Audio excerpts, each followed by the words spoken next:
अंधेरे में जिन्होंने ज्ञान का दीप जलाया, अंधेरे में जिन्होंने ज्ञान का दीप जलाया, जिन्होंने मुझे हमेशा आगे बढ़ने का रास्ता दिखाया, जिन्होंने मुझे हमेशा आगे बढ़ने का रास्ता दिखाया, ये है मेरे गुरु, जिन्होंने मुझे हमेशा सच्चाई का मार्ग बताया। तो ये ग्रेटिट्यूड जो ये मैंने बोला, सबसे पहले मैं ये अपने सभी टीचर्स को डेडिकेट करना चाहूँगा जिनका मेरी लाइफ में, मेरी मेकिंग में पार्ट रहा। और इसी के साथ मैं राम भारद्वाज आप सभी का स्वागत करता हूँ इस चैनल पर। तो आज है मेरे साथ मेरे गुरु Akash sir, founder of Motivate Me. So अभी जैसे मैंने अपने टीचर्स को ग्रेटिट्यूड दिया ना, अगर हम सर आज की इस जनरेशन को देखें, आजकल इन स्टूडेंट्स को देखें, तो 1% भी ये ग्रेटिट्यूड उनमें दिखाई नहीं देता है, बल्कि उनका बिहेवियर तो आजकल टीचर्स के प्रति नेगेटिव में जाता जा रहा है। तो सर इस तरीके से तो मुझे नहीं लगता कि हम आगे बढ़ पाएंगे या एक हेल्दी सोसाइटी को मेंटेन कर पाएंगे। और सर आपने हर तरीके के स्टूडेंट्स को कंट्रोल करा है, तो मैं एक बार जानना चाहूँगा कि हम कैसे उभर कर आगे आ सकते हैं। First of all thank you very much Ram for this welcome. मेरे ही चैनल पे अब मेरा ही वेलकम कर रहे हो राम। यहाँ पर अपने को थोड़ा इंट्रोड्यूस कराना भूल गए। मैं आपको बताना चाहूँगा कि Ram is my student and करीब 6 साल से राम मोटिवेट मी के स्टूडेंट हैं। और राम शिष्योदय नाम से एक चैनल है, यूट्यूब पर रन करते हैं, इनका वेबसाइट भी है। और ये शिष्यों के उत्थान के लिए वीडियोस बनाते हैं, कंटेंट बनाते हैं, वैल्यू प्रोवाइड करते हैं और सर्व करते हैं। तो आप चाहें तो जाकर देखना, इनका काम आपको पसंद आएगा। तो शिष्योदय है, शिष्यों का उदय चाहते हैं और उसी के लिए अपने जीवन को समर्पित कर रहे हैं। इसलिए इनका जो कंसर्न था ये इसको एड्रेस कर रहे थे। अभी जब हम नॉर्मल क्लास कर रहे थे तो मुझे लगा कि राम ये जो बातें हैं ये मुझे लगता है कि आगे भी हेल्पफुल हो सकती हैं। तो क्यों ना हम इसको रिकॉर्ड करें। तो राम जैसे आप बोल रहे थे कि 1% भी नज़र नहीं आता है स्टूडेंट्स के अंदर, पहले तो मैं इस बात को थोड़ा सा कॉन्ट्राडिक्ट करना चाहूँगा, क्योंकि मेरा ऐसा नज़रिया नहीं है। तो ये जो आप 1% भी नज़र नहीं आता है, ये एक पेसिमिस्टिक अप्रोच हो जाएगी। इस तरह से अगर हम देखेंगे तो आपके कहने के हिसाब से बात ये है कि ये बहुत सारे स्टूडेंट को हताश कर देगी, है ना। तो अब मैं आपसे ये रिक्वेस्ट करूँगा कि आप ऐसा क्यों बोल रहे थे, आपके पीछे क्या साइकोलॉजी है कि आपने इस लेवल पे उस चीज़ को 99% एलिमिनेट कर दिया। आपने कहा कि 99% ग्रेटिट्यूड है ही नहीं, केवल 1% है। तो आई वांट कि आप मुझे वो मुख्य बातें बताएं जिसकी वजह से आप ऐसा सोच पाए। Okay sir.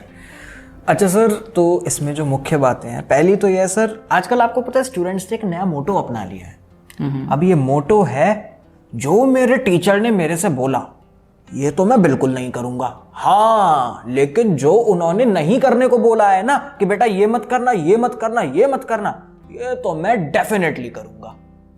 अब बताइए सर, टीचर ने किसी पर्पस से ही तो बोला होगा कुछ करने को, लेकिन हम नहीं करेंगे वो चीज।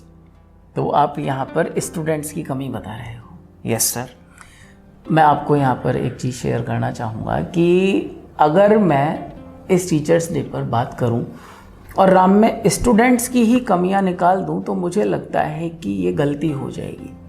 ये टीचर्स डे की वीडियो है और ये जो बातें हैं ये मैं टीचर्स के लिए करना चाहूँगा। तो यहाँ पर जो सुधार की ज़रूरत है, मुझे लगता है हमें टीचर्स के पॉइंट ऑफ व्यू से बात करनी चाहिए। क्यों, ये भी मैं आपको बताऊँगा कि राम जो आप मुझे बातें बता रहे हो ना, वो चैलेंजेस हैं, वो जनरेशनल चैलेंजेस हैं। जैसे अगर मैं बात करूं, जैसे आपने कहा कि हाँ वो जो ग्रेटिट्यूड है वो 1% भी अभी नहीं है। Yes sir. पहले तो उस बात को जैसे मैंने कॉन्ट्रडिक्ट करा, हाँ मिस हुआ है, फेड अवे हुआ है, डिके हुआ है। एक जब ज़माना था, जैसे अर्जुन के समय और द्रोणाचार्य के समय की बात करें, या फिर जब हमारे सर्वपल्ली राधाकृष्णन जी थे उस समय की बात करें, तो समय के बढ़ते बढ़ते हाँ वो ग्रेटिट्यूड काफ़ी हद तक फेड अवे हुआ है, क्योंकि टेक्नोलॉजिकल एडवांसमेंट हुआ है, बहुत सारी चीज़ें हुई हैं। लेकिन मैं फिर भी ये नहीं कहूँगा कि 1% ही बचा है, 99% ख़त्म हो गया है। लेकिन अगर हम बात करें तो पहले के समय भी तो जब वो ज़माना था रामकृष्ण परमहंस जी वाला, या फिर जब सर्वपल्ली राधाकृष्ण जी का ज़माना था, तब भी तो हर तरह के स्टूडेंट थे। आपको क्या लगता है हम ही तो केवल स्वामी विवेकानंद जी को जानते हैं? Yes sir.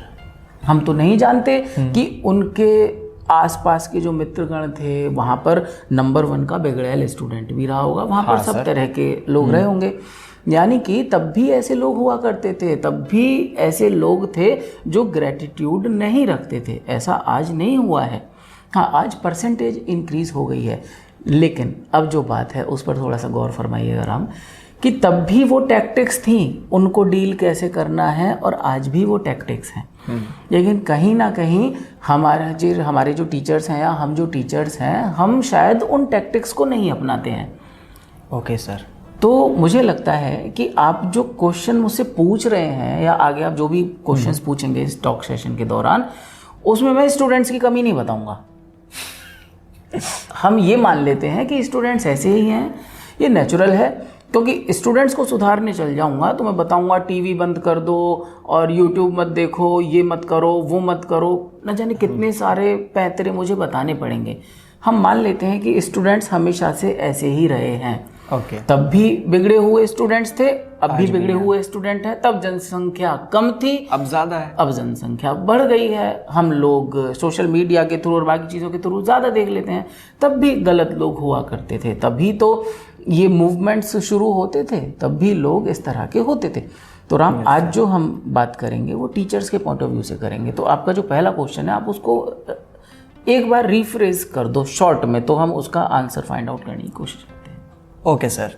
तो मेरा पहला क्वेश्चन सर आपसे यही था कि हमारे बच्चों का नया मोटो, जो मेरे टीचर ने बोला वो तो मैं डेफिनेटली नहीं करूँगा, लेकिन हाँ जो जो उन्होंने करने को मना करा है वो मैं ज़रूर डेफिनेटली करूँगा।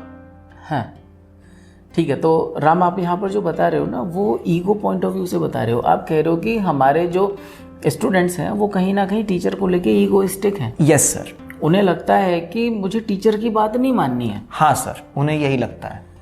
ठीक है जी। तो कहने का मतलब राम कह रहे हैं कि स्टूडेंट्स को टीचर की बात नहीं माननी है। ये जो है एक बेसिक नेचर है जो उन्होंने अडॉप्ट किया हुआ है। Yes sir. अच्छा, मैं आपको श्रेष्ठ का एग्जांपल देता हूँ। मेरा बेटा है श्रेष्ठ, जो अभी 2nd क्लास में है और उसको मैथमेटिक्स में चैलेंजेस आ रहे हैं और वो मैथमेटिक्स पढ़ना जो है वो पसंद नहीं करता था। तो अभी मैं एक छोटा सा एग्जांपल दूंगा, फिर एक आधा एग्जांपल और देने की कोशिश करूंगा। तो उसे मेरी वाइफ बोली कि ये मैथमेटिक्स में बहुत वीक है और पता नहीं ये कैसे करेगा, इसको तो समझ नहीं आ रहा है। मैंने कहा क्या हो गया? बोली कि देखो अभी पूछती हूँ, 4 + 3 बताओ कितना? श्रेष्ठ बोला 8। बोली देखो गलत बताया। बोला। और पता है मैं क्या बोला? मैंने कहा क्या हो गया? ही इज वेरी क्लोज, है ना। मैंने कहा देखो 4 + 3 7 होता है। सोचो इसने 70 नहीं बताया, 16 नहीं बताया, 15 नहीं बताया, केवल 1 नंबर का ही तो फासला है, करेक्ट कर लेगा। तो पता है मेरी वाइफ क्या बोली? हाँ तुम सही कह रहे हो, पहले तो 12 भी बोल देता था। सो ही इज इम्प्रूविंग। तो अब आप ये समझिए कि आज मतलब जहां उसको प्लस माइनस भी नहीं हो पा रहे थे, आज वो कैरी फॉरवर्ड वाले क्वेश्चंस कर रहा है। ओके। और जबकि शी वॉज वेरी होपलेस, लेकिन मैं उसको बताया, मैंने कहा ऐसा मत सोचो, लोग जो हैं वो डिफरेंट तरह के होते हैं। कुछ बच्चे आर्टिस्टिक होते हैं, जैसे हम घर में बोलते हैं ना हम कई बार कि ये ऐसा क्यों है, इसको मैथमेटिक्स क्यों समझ नहीं आता। तो मैं क्या बोला? मैंने कहा ये अपने पापा पे गया है। हाँ, मतलब क्या है पापा पे गया है का क्या मतलब है? इसका ये मतलब नहीं है कि पापा बेवकूफ़ है तो ये भी बेवकूफ़ है। मैंने यही सोचा सर। इसका ये मतलब है कि हर इंसान अलग तरह का इंटेलिजेंट होता है, ये आर्टिस्टिक नेचर का है, ये फीलिंग्स से लेता है हर चीज़ को। ये बेवकूफ़ नहीं है, ये फीलिंग्स पे हर चीज़ को दिल पे लेता है, ये इमोशंस के थ्रू इस दुनिया को देखता है। तो तुम जो है जब इसे अप्रिशिएट करोगी ना, तो देखना ये फिदा हो जाएगा तुम पर और ये तुम्हें पसंद करने लगेगा और फिर तुम इससे जो चाहोगी वो करवा सकती हो। अब मैं जब देखता हूँ तो श्रेष्ठ अकेला मैथमेटिक्स के क्वेश्चन सॉल्व कर रहा होता है। तो राम, यहाँ पर जो टीचर्स के पॉइंट ऑफ व्यू से मैं यहाँ बात करूँगा कि हम लोगों से जो गलती हो जाती है वो इम्प्रूवमेंट को और एफर्ट्स को ऑनर नहीं करते। हम इम्प्रूवमेंट और एफर्ट्स को अप्रिशिएट नहीं करते, हम केवल रिजल्ट से कनेक्टेड होते हैं। Okay sir. हम स्टूडेंट से रिजल्ट चाहते हैं। अब उसको पता है कि यार रिजल्ट तो मुझे देना नहीं है, तो यार मैं इनकी सुनूं ही क्यों? क्योंकि जिनको रिजल्ट देकर अप्रिशिएशन मिला है वही रिजल्ट के लिए मोटिवेटेड होते हैं। तो हमें क्या सुधार करना चाहिए एज ए टीचर यहाँ पर, कि हमें एफर्ट्स को और इम्प्रूवमेंट को ऑनर और अप्रिशिएट करना चाहिए, और दिखावे के लिए नहीं, बिल्कुल जेन्युइन तरीके से। जो बच्चा एफर्ट कर रहा है, जो बच्चा थोड़ा सा भी इम्प्रूव कर रहा है, चाहे वो गलत ही है, भाई देखो जो परफेक्ट तो कोई है ही नहीं। Yes sir. जिसने, अगर आप समझिए 4+3 जो 10 बता रहा है, अगर आप उसे अप्रिशिएट करोगे, ये सोचो कि उसने 30 नहीं बताया, 20 नहीं बताया, तो गारंटी से वो 4+3 जो है वो 9 बताएगा कुछ दिन बाद, फिर कुछ दिन बाद 8 बताएगा, और फिर वो 7 पे आ जाएगा। तो वो कब आएगा? जब आप उसे अप्रिशिएट करेंगे, जब आप उसे ऑनर करेंगे। तो यहाँ पर जो टीचर्स के लिए मेरा सजेशन होगा वो यही होगा कि हमें इम्प्रूवमेंट्स को और एफर्ट्स को ऑनर करना चाहिए। जो बच्चे रिजल्ट भी दे रहे हैं ना, उनके भी एफर्ट्स और इम्प्रूवमेंट को ही ऑनर करना चाहिए। इससे क्या होगा कि वो जो अभी करंट रिजल्ट्स दे रहे हैं वहाँ पर सेटिस्फाइड नहीं होंगे, वो उससे और अपने आप को अपलिफ्ट करना चाहेंगे। नहीं तो वो सोचते हैं हम तो विनर हैं, अब हमें कुछ आगे करने की जरूरत नहीं है, देखो ये बेवकूफ़ों की टोली बैठी है, सर जरा डांटना इसे, ऐसे सोचते होंगे सोचते होंगे वो मन में। लेकिन जब आप एफर्ट्स और इम्प्रूवमेंट को ऑनर करेंगे तो क्लास में जो है ना, जो बच्चे मतलब आपकी नहीं सुनना चाहते, वो भी आप में अपनापन देखेंगे कि यार ये जो टीचर है ना, ये हमें भी उतना ही सम्मान देते हैं जितना उन अचीवर्स को देते हैं। वो अचीवर बन के कुछ खास नहीं कर पाए, असली चीज़ एफर्ट्स और इम्प्रूवमेंट है, वो तो हम भी कर सकते हैं, वो तो हम भी कर सकते हैं। तो बच्चा जो है वो आप पे फिदा हो जाएगा, मतलब बच्चा मतलब स्टूडेंट, शिष्य जो है वो आप पे फिदा हो जाएगा, वो आपको अपना मानने लगेगा। तो ईगो क्यों आ रहा है? क्योंकि वो आपको अपना नहीं मान रहा है। हम ईगो किसके लिए तोड़ते हैं? अपनों के लिए तोड़ते हैं। जब मम्मी नाराज़ हो जाती हैं तो हम ईगो साइड में रख के मम्मी को हक करते हैं। जब अपनी बहन नाराज़ हो जाती है, सब हटा के अरे यार मान जाना, अब तू क्या हो गया, बोल दिया तो ऐसे हो जाता है, भाई हूँ तेरा, तुरंत मना लेंगे, क्योंकि वहाँ अपना इन्वॉल्व है। तो हम टीचर्स को बच्चे का अपना बनना होगा, जिसके लिए हमें इम्प्रूवमेंट और एफर्ट्स को ऑनर करना होगा। इससे पूरी क्लास जो है ना, वो आपको दिल से अपना लेगी। कोई बच्चे अपने आप को सेपरेट और न्यारा नहीं समझेंगे। That is my first point. So sir, ego का पॉइंट तो मैं समझ गया कि टीचर को क्या करना चाहिए, लेकिन सर अगला पॉइंट आप समझिए। अब बच्चों के अंदर से ये फीलिंग आ चुकी है कि यार इन टीचर को मैंने फीस दी है, इनका तो काम है मुझे पढ़ाना, मेरी मर्जी, मैं आऊं ना आऊं, चाहे एक दिन ना आऊं मैं महीने में, आपको महीने का पेमेंट मैंने दिया ना, बस संतुष्ट रहो। मेरे पीछे क्यों पड़े हो कि मैं इतनी छुट्टियां करता हूं, मैं आता नहीं हूं। अपनी फीस मिली, अपने काम से काम रखो। बताइए इसका कोई practical example? Practical example sir मैं खुद भी हूँ। अच्छा। मैंने खुद ये करा है। ऐसा होता था जब मैं 7th क्लास में था, तो सर मैं ट्यूशन जाता था एक मैम के, मीनाक्षी मैम के। सो जैसे मंथली पेमेंट हो गया, मंथ की फर्स्ट डेट को हो जाता था। अब उसके बाद अगले ही दिन से मुझे लगता था हाश, पेमेंट तो हो गया, अब मेरी मर्जी, मैं जाऊं ना जाऊं, मैं भी 1.5 घंटा चिल कर सकता हूं नहा जाके, अरे उन्हें भी तो मौका मिल रहा है चिल करने का। अब ये बिल्कुल मेरी मर्जी है, मैं नहीं जाऊंगा। पैसे तो चले गए, आप भी खुश, मैं भी खुश, सब सही चलेगा। मतलब आपको इस बात से परेशानी है कि ये टीचर जो है ये मुझको इतना पैशनेटली क्यों पढ़ाना चाहते हैं? जी सर। मैं इसलिए आप मुझे किस लिए पढ़ा रहे हो? क्योंकि मैं आपको फीस दे रहा हूँ, और फीस मैं दे रहा हूँ, अब मर्जी मेरी है ना, मैं पढ़ूँ या ना पढ़ूँ। Yes sir. है ना, यही है आपकी। बिल्कुल सर, क्लियर है। तो अब यहाँ पर हो सकता है कि आप उम्मीद करोगे हाँ आपको क्या सुधार करना चाहिए, तो आपको तो सुधार मैं इसलिए नहीं बताऊंगा क्योंकि आप तो निकल गए।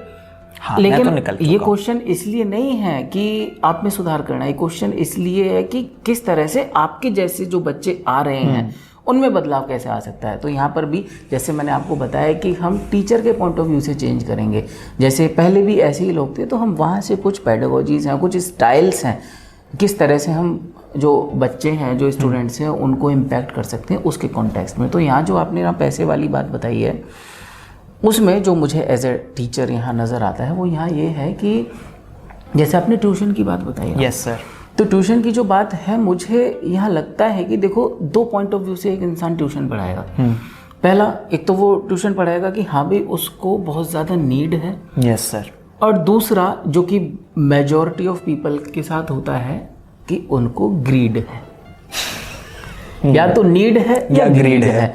अब जब ग्रीड होता है तो इंसान को लगता है यार 3,000 रुपये, यार 5,000 रुपये आ रहे हैं, अब मैं अगर ज़्यादा रिएक्ट करूँगा ना तो ये बच्चा चला जाएगा। बच्चा नहीं चला जाएगा, मेरे 5,000 रुपये की या 3,000 रुपये की गड्डी चली जाएगी, मतलब मेरा पैसा जो है वो रुक जाएगा। आप इस बात को मन की गहराइयों में झांक के समझने की कोशिश करिए एज अ टीचर कि हम बिकॉज ऑफ ग्रीड अगर उस बच्चे से इन्वॉल्व हैं तो हम क्या है ना, हम ये चाहेंगे इंटरनली कि ये बच्चा मुझे छोड़ के ना चला जाए। Yes sir. और हम कहीं ना कहीं ये सोचेंगे कि हाँ चलो नहीं आ रहा है तो थोड़ा डांटते रहो, आता भी रहे और जाए भी ना। हाँ, ज़्यादा बड़ा रिएक्शन भी नहीं कर सकते ना। अब ज़्यादा बड़ा रिएक्शन हम क्यों नहीं कर रहे? क्योंकि हमें पैसा अड़ा हुआ है, हमें लग रहा है कि हमको पैसा चाहिए। तो अब इस बात को दोनों नज़रिए से समझते हैं। देखिए, अगर ग्रीड है, मैं ये नहीं कह रहा कि भाई आप फाइनेंशियल अर्निंग मत करिए या ग्रीड भी नहीं होगी, हो सकता है भाई मैं ग्रीड बोल रहा हूँ, आप कहोगे कि नहीं जी हमारे खर्चे हैं, हमें तो नीड है।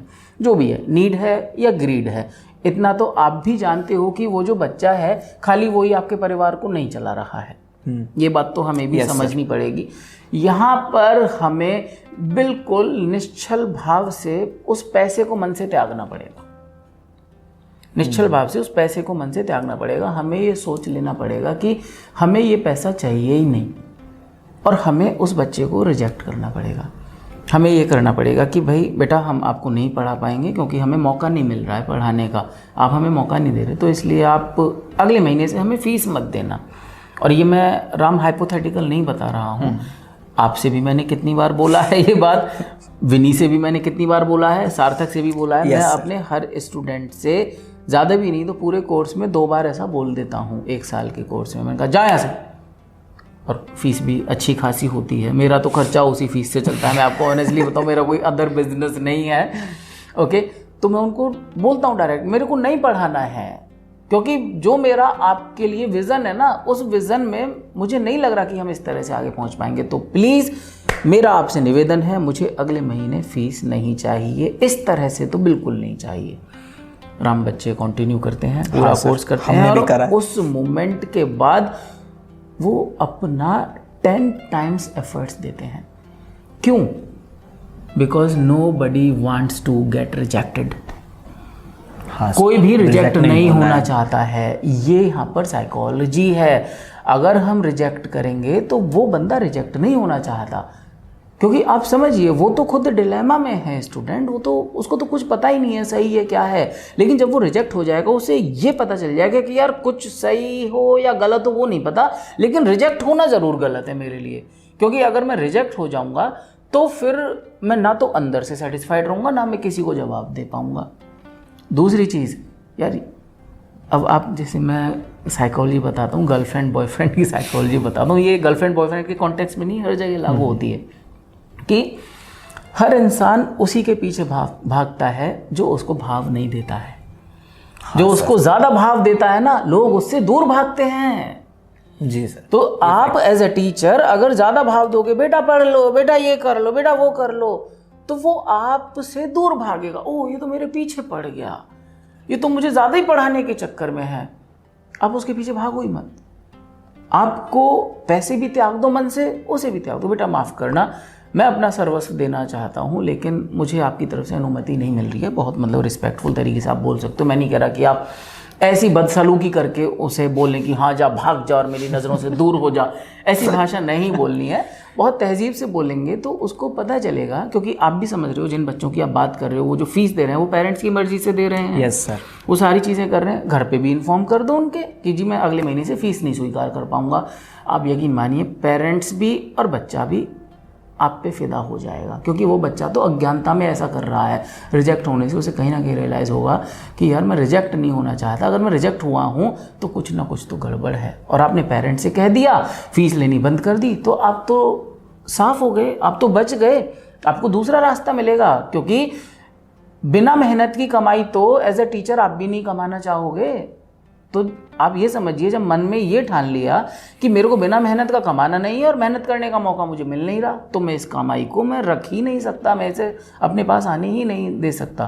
तो वहाँ पर बिल्कुल साफ तरीके से कि बेटा माफ़ी, मैं आगे नहीं पढ़ा पाऊँगा। आई होप सर ये हेल्प करेगा हमें। अच्छा सर चलिए, फीस वाला पॉइंट तो मैं समझ गया, लेकिन सर बच्चे तो टीचर की वैल्यू ही नहीं करते।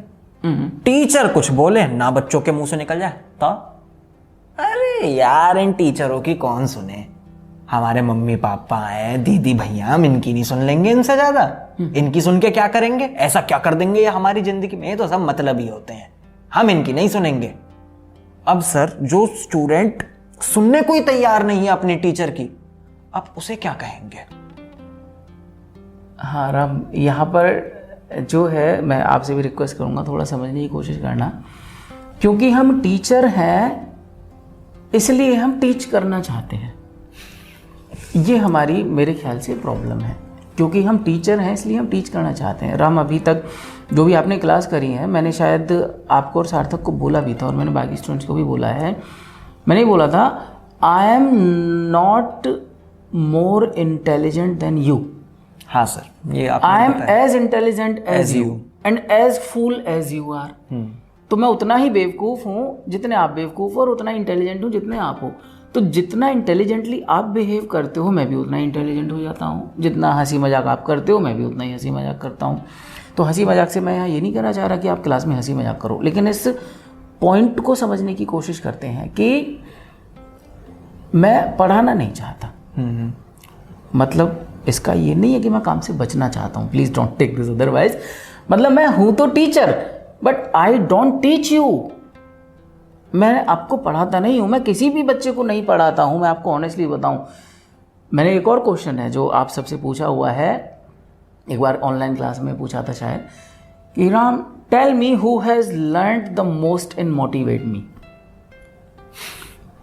टेल मी, राम से नहीं पूछा था मैंने, अदर स्टूडेंट से पूछा था, तो सृष्टि से पूछा था शायद, बोली राम, दूसरे स्टूडेंट्स बोले सार्थक, किसी ने किसी का नाम लिया, किसी ने किसी का नाम लिया। फिर फाइनली मैंने कहा नहीं, सब गलत है, इसका आंसर है मैं। मोटिवेट मी में सबसे ज़्यादा मैं सीखा हूँ। मैं अपने हर बच्चे से सीखता हूँ। जब कोई स्टूडेंट आता है तो मैं ये सोचता हूँ कि मैं इनसे क्या क्या सीख सकता हूँ। यशराज से मैं सीखा डायनेमिक प्रेजेंटेशन देना। यशराज ने अपना मतलब पैशन दिखाया, इनोवेट करा, जो कि मैंने पहले नहीं किया था। मैंने कहा यार ये कितने अच्छे से कर पा रहा है, ये डायलॉग के हिसाब से बॉडी लैंग्वेज जनरेट करता है। अब मैं इसको नेक्स्ट लेवल पे ले जाने की कोशिश करूंगा। मैंने वो स्पार्क देखा, उसको पहचाना, उससे सीखा, मैं भी सीखा और आपको भी सिखाया। आपने सबसे पहले सीखा था, लेकिन यशराज के आने के बाद बॉडी लैंग्वेज में ट्रांसफॉर्मेशन आया। तो पहली चीज़ हमें ये समझना पड़ेगा कि हम अगर टीचर हैं तो इसका ये मतलब नहीं है कि हम टीच करें, हम लर्न करें। एक अच्छा लर्नर ही अच्छा टीचर होता है। तो क्लास को डोमिनेट नहीं करना है, पहली चीज़ हमें यहाँ पर ये समझनी है। और दूसरी चीज़ जो यहाँ है, जो कि मुझे लगता है मुझे बता ही देनी चाहिए, कि एक पुरानी कहावत है, गुरु गुड़ रह गए और चेले चीनी बन गए। हाँ सर, ये कहावत है, सुनिए, बहुत पॉपुलर कहावत है सर। आपने भी काफ़ी बार सुनी होगी ये कहावत। लेकिन पता है प्रॉब्लम कहाँ है, कि हमने इस कहावत को मान लिया है। ये प्रॉब्लम है।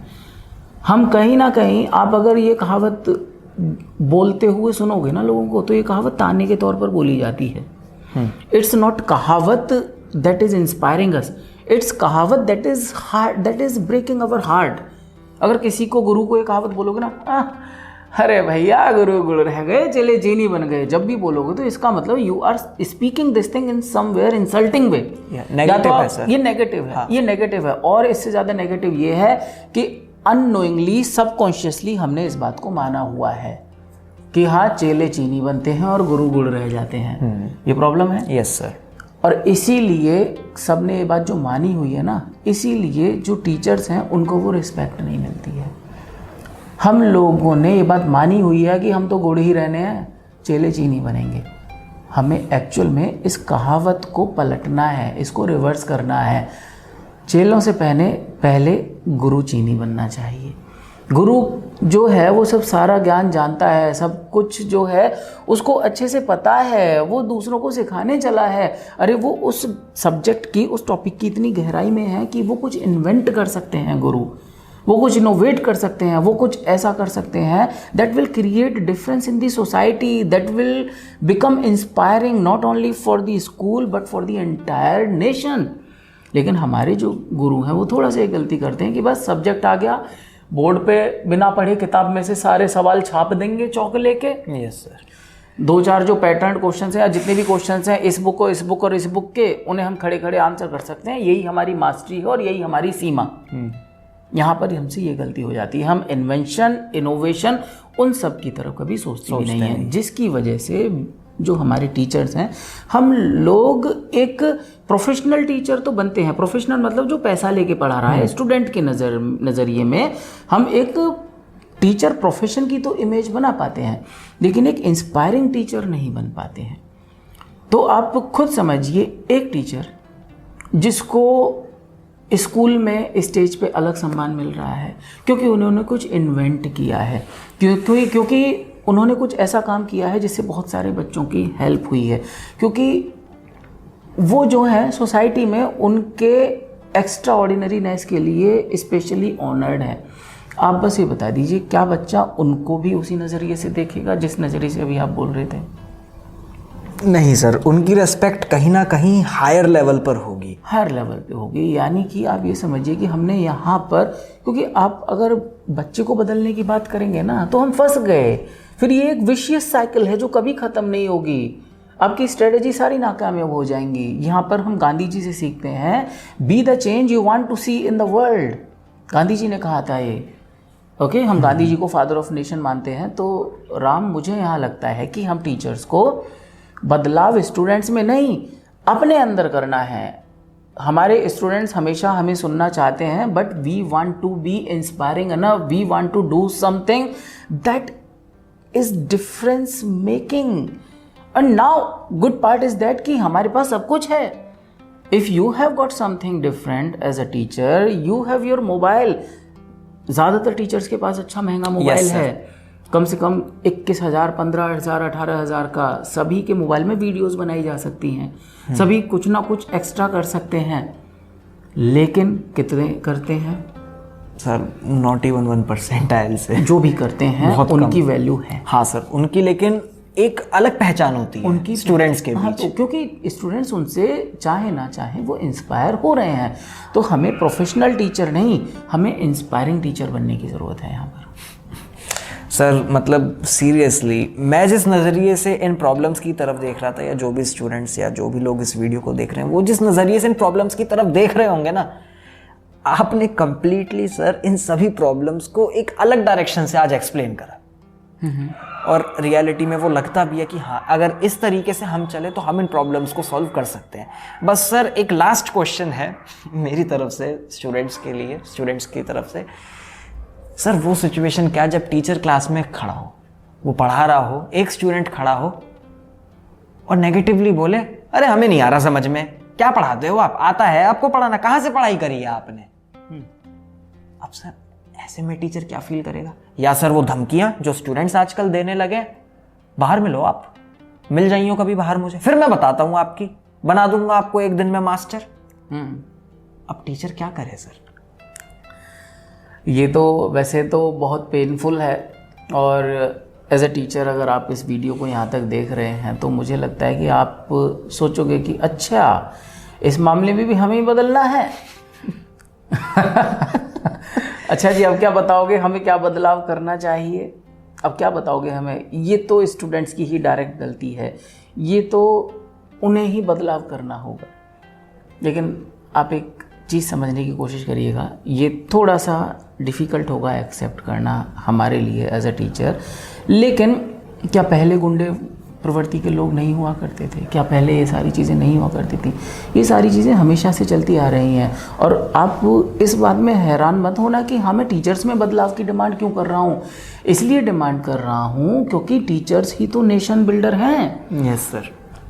अगर हम अपने अंदर बदलाव कर लेंगे, बिकॉज ये जो अब जनरेशन है जो चल रही है, ये जो आज के जो यूथ हैं, आज के जो टीनेजर्स हैं, आज के जो युवा हैं, ये उस ट्रेडिशनल अप्रोच से टैकल नहीं हो रहे हैं। इनके लिए डिफरेंट स्ट्रेटजी, डिफरेंट माइंडसेट चाहिए।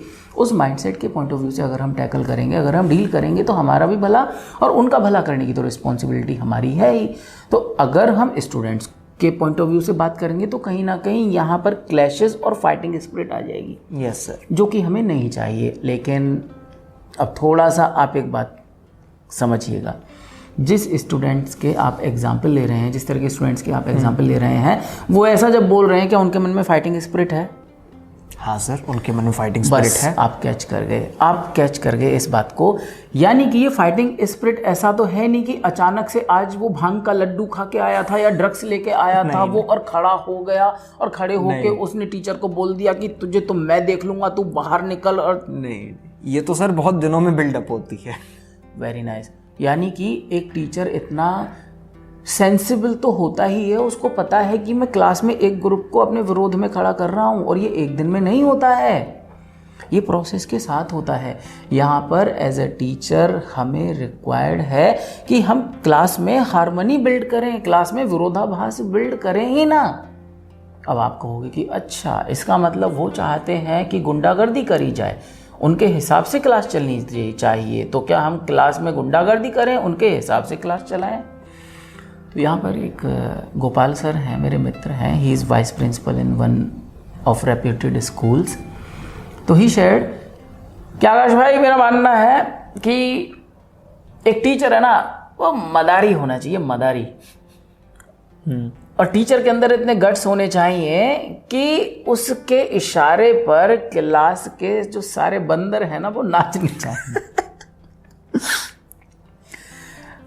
मुझे बड़ा अच्छा लगा, मैं उनके स्कूल में उस दिन सेमिनार करने गया था, उन्होंने पर्सनली मुझे बात सी ऑफ करते समय बोली थी, मैंने ये बात दिल में रख ली, इसीलिए आपके सामने बोल रहा हूँ। करीब 4.5 साल पहले की बात है, कोविड से पहले की बात बता रहा हूँ।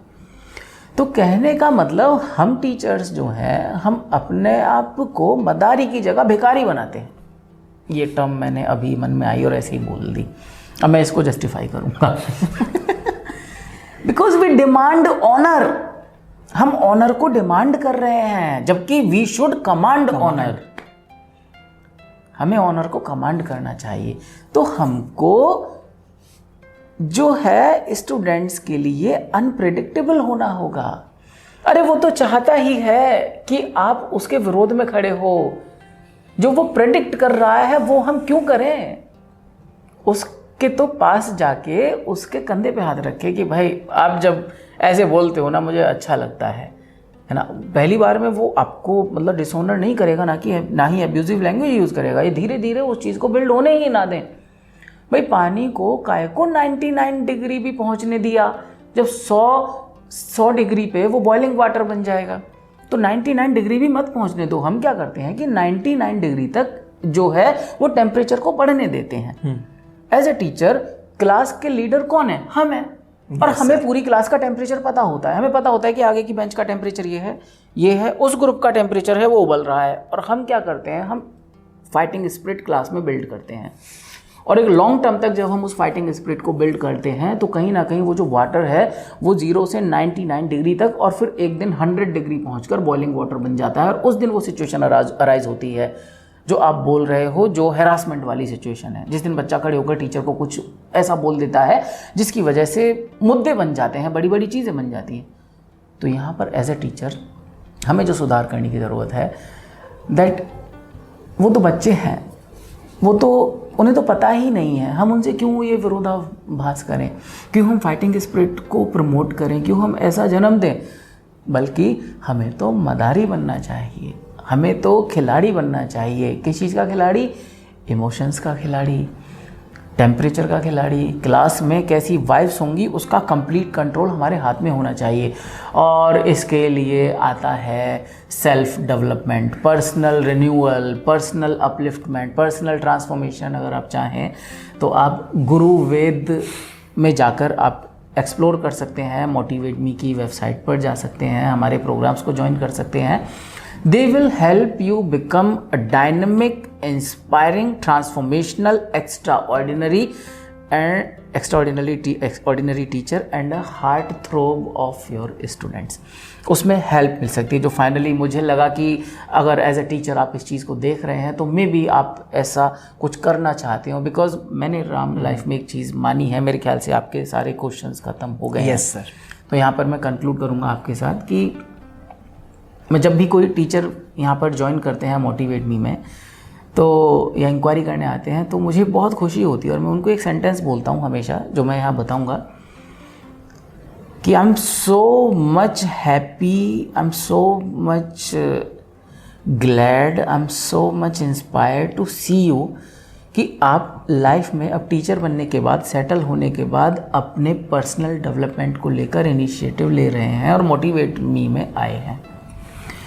बिकॉज मेरे पॉइंट ऑफ व्यू से, because we are teachers, it is our responsibility, it is our duty to provide an extraordinary, extremely talented and amazing, incredible, outstanding, most fascinating, inspiring and capable teacher to our audience.